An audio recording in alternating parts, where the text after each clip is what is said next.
Darkness enveloped the quiet suburban street, bathing it in the soft light of street lamps. A black SUV glided along the asphalt like a ghost, its engine emitting only a soft hum that almost merged with the night's silence. Behind the wheel sat Andrea Miller, a 40-year-old woman with deep eyes and an authoritative presence. Her short, slightly wavy hair barely touched the collar of her dark blue jacket. She was on her way home after a long, exhausting day. Her job as the director of the FBI rarely allowed her to relax, but this night promised to be an exception, or so she thought. Andrea took a breath, filling her lungs with the cool air of the car's interior, and leaned back slightly in her seat. She dreamed of the cozy silence that would greet her at home, of reheating the leftover lasagna from the fridge, and settling on the couch with a book she had long wanted to finish. But these thoughts were interrupted by a bright flash of red and blue lights that burst into the rearview mirror like an alarm signal. A siren cut through the night silence. Andrea's heart skipped a beat before racing faster. She glanced at the speedometer. The speed was normal. Her hands, habitually holding the steering wheel, gripped the leather upholstery a little tighter. Something about this situation seemed wrong. Nevertheless, she turned on the hazard lights and carefully pulled over to the side of the road. The siren's honk subsided, but the tension in the air only intensified. In the rearview mirror, she saw a man in uniform emerge from the patrol car. His steps on the asphalt sounded distinct, resonating in her consciousness. He was a tall white man in his 30s with a stern gaze and an inscrutable expression. His uniform was impeccable, and the shiny badge on his chest reflected the dim light of the street lamps. His name tag read, Jack Reynolds. Andrea lowered the window before he approached. Her face remained calm, but inside, anger was boiling. She knew she hadn't broken any rules. She knew this wasn't just a coincidence. And this knowledge deepened the sense of injustice she had faced throughout her life. "Good evening, officer," she said, trying to keep her voice steady. Reynolds leaned toward the window, his eyes scanning the car's interior and stopping on her face. His tone was cold, almost disdainful. "You were stopped for safety reasons," he said, ignoring her greeting. Andrea slightly raised an eyebrow. It was the first sign of her irritation. "Safety reasons?" she asked, maintaining her composure. "What's the problem, officer?" Reynolds ignored her question. His hands crossed his chest and his voice became sharper. "Show me your license, registration, and insurance," he demanded. She paused before calmly reaching for the glove compartment. Each of her gestures was measured, her hands moving slowly to avoid any misinterpretation. She knew the rules of the game. She knew that any wrong move could be used against her. As she retrieved the documents, she felt a familiar sensation boiling inside her. It wasn't fear. No, it was anger. Anger at the fact that even with her status, with her achievements, she still couldn't escape biased treatment. She handed the documents to the officer. Reynolds barely glanced at them before turning around and heading back to his patrol car. Left alone, Andrea placed her hands back on the steering wheel. Her gaze was fixed ahead, but her thoughts raced, returning to countless situations where she had faced similar treatment. A few minutes later, Reynolds returned. His face was even sterner than before. "Show me your ID," he said sharply. Andrea took a deep breath. Her hands remained on the steering wheel, her voice steady but firm. "Officer," she began, looking him straight in the eye, "my license and registration are in order. I haven't broken the law. Why are you demanding additional identification?" The corners of Reynolds' mouth curled into a barely noticeable smirk. "A car like this," he said, his tone dripping with mockery, "for someone like you? That's suspicious." Those words hung in the air like a thorn. Andrea felt her hands grip the steering wheel tighter, but she forced herself not to react to the provocation. "Suspicious?" she asked, her voice remaining steady. "What is your suspicion based on?" Reynolds shrugged, his smirk turning into a sneer. "Just a hunch, ma'am, and I'm in charge here. If you don't show your ID, I'll take you to the station." Those words were a challenge, and Andrea knew how to deal with it. "Officer," she said, her voice calm but cold, "your actions are illegal. If you insist, this will lead to serious consequences." Reynolds stepped closer, his hand resting on his holster. "Don't tell me how to do my job," he growled. "People like you shouldn't question the law." The words hung in the air, leaving a tense silence. Andrea straightened up, her gaze cold and unyielding. I'm not questioning the law, she replied firmly. I'm demanding that you follow it. Her words sounded like a challenge that Reynolds couldn't ignore. The atmosphere was charged, their gazes locked in a battle where neither was willing to back down. The silence inside Andrea's SUV was deceptively calm, like the stillness before a storm. Outside, under the dim light of the street lamps, the tension thickened.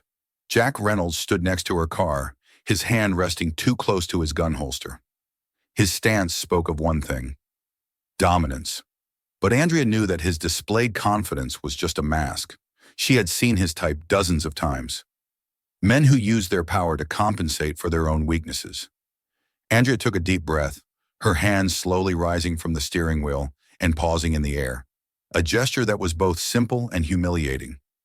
She had seen this many times in the news. People who did everything right but still became victims of the system. She knew that every movement of hers would be evaluated, every word could be used against her. Officer Reynolds, she said, her voice steady but firm, I have already provided you with all the necessary documents. Your demands are beyond the law. Reynolds leaned closer, his face so close to her window that she could make out tiny beads of sweat on his forehead. You're not in a position to lecture me, ma'am, he said, his voice oozing with contempt. People like you should know their place. The words struck like a whip. People like you. They carried more than just racial bias. They held a century of humiliation, contempt, and oppression. Andrea felt her throat tighten with anger, but she forced herself to breathe evenly. She couldn't let him see her weakness. People like me? She asked slowly, her voice soft but sharp, like the edge of a knife. Officer, you don't even know who you're talking to. Reynolds scoffed, his smirk widening. Really? He sneered. So who the hell are you? What right do you have to question my actions? Andrea knew this moment was inevitable. She didn't like playing her card too early, but now she understood. Her silence could be interpreted as weakness. She slowly reached for her phone, making sure her movements were smooth and controlled. I'm going to call your supervisor, she said, her voice extremely calm. Maybe he can explain to you that you're breaking the law. Reynolds tensed. His hand twitched, but the gun remained in its holster. He watched her every move, as if expecting her to do something unpredictable. Who are you to call my supervisor? He snapped, his voice filled with anger. You think that will save you? She pressed a button on her phone and held it to her ear. The voice on the other end answered almost instantly. This is Sheriff Ethan Morales, a deep, confident voice said. How can I help? Sheriff, this is Andrea Miller, she said, her voice steady but with an inner strength. I have been illegally detained by your officer. I am at the intersection of Laurel Street and Pine Avenue. I need your presence. There was a moment of silence on the line. Then Morales' voice changed. Director Miller? He asked, his voice a mix of surprise and respect. Yes, it's me, she confirmed. I'm waiting. When she put down the phone, Reynolds stared at her, his face pale.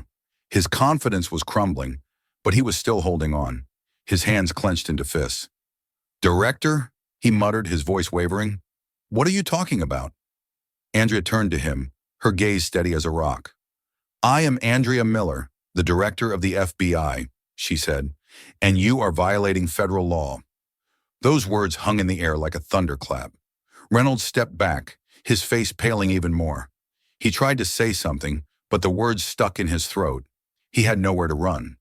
Everything he had done, every gesture, was now under close scrutiny. The flashing red and blue lights of a new patrol car illuminated the dark street. Sheriff Morales emerged from the car, his broad figure moving with confidence. His eyes, barely pausing on Reynolds, immediately focused on Andrea. He understood everything, even without hearing explanations. What's going on here? He demanded, his voice stern. Andrea didn't get a chance to answer. Reynolds spoke first, his voice filled with panic. She refused to cooperate, sir, he said, his words sounding like a poor excuse. She was acting defiantly. Morales raised his hand, silencing him. Shut up, Reynolds, he said sharply. His gaze was like steel as he turned to Andrea. Director Miller, are you all right? Andrea nodded. I'm fine, Sheriff, she replied, but this officer's actions are beyond the law. Morales straightened up, his face grim. Reynolds, he said quietly, but his voice was filled with threat. Do you understand what you've just done? Reynolds opened his mouth to respond, but then closed it, realizing that his words would only make the situation worse. Get back to the station and write a full report, Morales ordered him. We'll deal with this. As Reynolds reluctantly walked to his car, Andrea finally felt the tension beginning to ease. She knew this was only the first battle. The real war was still ahead. By morning, the story of Andrea Miller and Officer Jack Reynolds' confrontation had already spread beyond the suburban street. Social media exploded. Videos recorded by witnesses spread instantly. In the footage, Reynolds' disdainful tone, his threats, and blatant aggression were clear.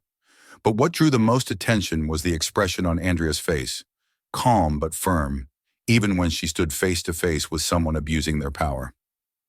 Hashtags like #Justice for Andrea and #End police abuse topped the trending lists. Activists, public figures, and ordinary citizens shared their thoughts, outrage, and calls for justice. News channels picked up the story, and soon Andrea Miller's name was on everyone's lips across the country. In the FBI office, Andrea sat at her desk. Her phone wouldn't stop vibrating, messages, calls, notifications. She looked at the screen, but her thoughts were elsewhere.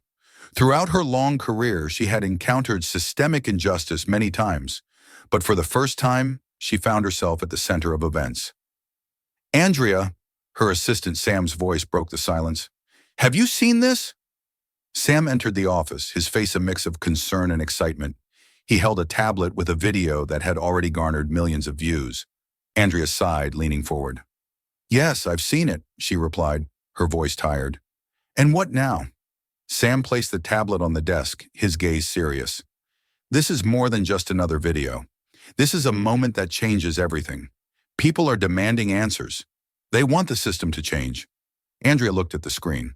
The video was indeed powerful. It showed not only Reynolds' behavior, but also her reaction, her determination, her refusal to comply with illegal demands. This was not just her story. This was the story of everyone who had ever faced injustice. What are you going to do? Sam asked. Andrea leaned back in her chair. She knew that staying silent was not an option, but she also knew that her actions would be closely scrutinized. I have to do this right, she finally said. This is not just about me. This is about a system that allows people like Reynolds to abuse their power. At that moment, Sheriff Morales' office was in chaos. His phone rang nonstop. Journalists besieged his office. The department's reputation was on the brink of ruin.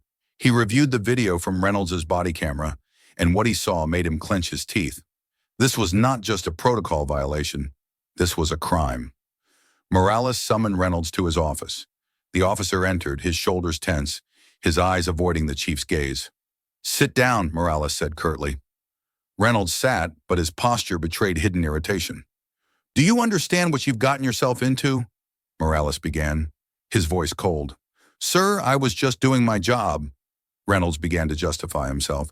She refused to cooperate. Shut up, Morales barked, slamming his hand on the desk. Do you think that's an excuse? You threatened a civilian, abused your power, and discredited the entire department. And to add insult to injury, this civilian is the director of the FBI. Reynolds' face paled. He tried to say something, but Morales raised his hand, stopping him. You're suspended from duty. Until the investigation is complete, you are not allowed to wear the uniform, and pray that this investigation doesn't lead to criminal charges. Reynolds left the office, his steps heavy. He knew his career might be over. Meanwhile, Andrea prepared for her first public speech after the incident. She stood backstage, dressed in a dark blue jacket that emphasized her professionalism and determination. Her thoughts were focused on what she wanted to say. When she was announced, Andrea walked to the microphone.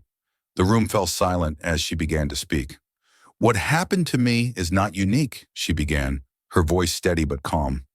This happens every day to people who don't have a platform or the power to fight back. But I am here to say this must stop. Her speech was filled with passion and determination. She spoke about reforming the system, the need for transparency and accountability in law enforcement. She did not call herself a victim. She called herself a fighter for justice. The room erupted in applause when she finished. But Andrea knew that applause was just the beginning. She had a long road ahead, but she was ready to walk it to the end. The day began with an early call. Andrea Miller struggled to open her eyes and reach for the phone vibrating on the nightstand. The screen displayed the name Jennifer Robel, her longtime colleague from the Department of Justice. "Have you seen the morning news?" Jennifer's voice was tense. Andrea quickly sat up in bed, her heart racing. "No, what happened?" "Your video is the top story. All the major networks are discussing the incident. The president's administration is demanding explanations, and activists are calling for reforms. This is beyond your personal experience. This is now a matter of national significance." Andrea ran a hand over her face, trying to wake up fully. She expected a reaction, but didn't think it would escalate so quickly. "I have to do something, Jen." "You already are, but be careful. You're under close scrutiny now." She understood this. She knew this moment was inevitable. "I'm ready." The next day, the Ministry of Justice officially announced the start of a federal investigation into Reynolds. This was an unprecedented move, as such cases rarely reach this level. The press immediately picked up the news, and now Reynolds could no longer rely on the protection of the police department. Meanwhile, the former officer appeared on television to give his first interview. He looked exhausted but tried to maintain his composure. "I'm being portrayed as a monster, even though I was just doing my job," he claimed. "I'm not a racist. I'm not malicious. This is a political attack." Andrea watched this with a sense of deep disgust. "He's trying to portray himself as a victim," she said quietly to Marcus. "Exactly. But we have the facts. Tomorrow you give the official statement." When Andrea stepped up to the microphone the next day, the room was packed with journalists. She looked at them and felt a surge of determination. This case is not just one incident. This is about a system that has allowed such situations to happen again and again. Today, we are taking an important step forward. We are proving that the law works for everyone, not just the chosen few. Her voice was clear and confident. She spoke about police reform, the need for transparency, and how important it was not to allow abuses to become the norm. Journalists bombarded her with questions, but one stood out. "Aren't you afraid that this fight will ruin your career?" Andrea looked straight into the camera lens. "If my fight for justice ruins my career, then it's not a career worth keeping." The room erupted in applause. The federal investigation gained momentum. New evidence emerged confirming Reynolds' bias. His own colleagues began testifying against him, fearing that if they remained silent, they would fall with him. But the most shocking discovery was the uncovering of his old complaints. It turned out he had a long history of misconduct, but it had always been swept under the rug. This changed everything. Now it wasn't just charges being brought against Reynolds. It was a case of systemic abuse in the police force. Andrea understood that the final battle was approaching, and she was ready to face it. The courtroom was packed. The air was thick with tension, so palpable it could be felt physically. Today was the day the verdict would be announced. The trial had been going on for several weeks, and now everyone was waiting for the jury's decision in the case of Jack Reynolds, accused of abuse of power, exceeding his authority, and racial discrimination. Andrea Miller sat in the front row, her hands clasped together. She had been in courtrooms many times before, but today was different. Today, she wasn't appearing as the director of the FBI or as an official representative of the system. Today, she was there as a person demanding justice. Next to her was Marcus Reed, her lawyer and longtime friend. He leaned toward her. "How are you feeling?" "Reservedly," Andrea replied quietly, but her hands betrayed her excitement. At the defense table sat Jack Reynolds. His posture was tense, his face pale, and his gaze darted around the room as if searching for a way out of the situation. Throughout the trial, he had maintained an air of arrogance, but now his confidence had vanished. When the judge entered the room, silence fell over those present. Everyone stood up. "Please be seated," the judge's voice echoed off the wooden walls of the courtroom. "Has the jury reached a verdict?" The foreman, an elderly man in a formal suit, stood up and nodded. In his hands, he held a piece of paper that held everything. "Yes, Your Honor. Read the verdict." A moment frozen in time. Then the foreman's voice cut through the silence. "On the charge of abuse of power, guilty. On the charge of exceeding authority, guilty. On the charge of racial discrimination, guilty." It was like an explosion. A murmur ran through the room, whispers, sighs, restrained exclamations of joy. Somewhere in the back of the room, someone quietly said, "Justice has prevailed." Andrea closed her eyes and allowed herself a brief moment of relief. They had won, but she knew this was just a step forward. The next day, newspaper headlines blared. Historic trial. Officer found guilty. New phase in the fight against police abuse. Is law enforcement reform inevitable? But even with this, the public's reaction was mixed. Some rejoiced. They saw hope in this case, proof that the system could work if pressure was applied. Others, especially police representatives and right-wing politicians, called the trial a witch hunt, claiming that Reynolds was a victim of political pressure. But the fact remained, he had been found guilty, and this opened the door for reforms. A few days later, Sheriff Ethan Morales held a press conference. He looked tired but satisfied. "This trial has shown us that no one is above the law. We are introducing new measures to prevent similar incidents in the future. In the coming months, our department will begin mandatory courses on combating bias, de-escalation techniques, and protecting citizens' rights." His statement marked the beginning of sweeping reforms in the police force, but Andrea knew it wasn't enough. On her desk lay proposals to amend federal laws that would make law enforcement agencies more transparent and accountable to the public. This was her next step. A few weeks later, Andrea sat in her office, reviewing letters from people who had followed her struggle. One letter particularly caught her attention. "Thank you for not giving up.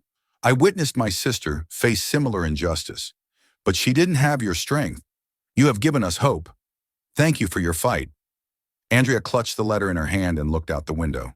Her struggle had changed something, but she knew this was just one victory in a long war for justice, and she was ready to continue.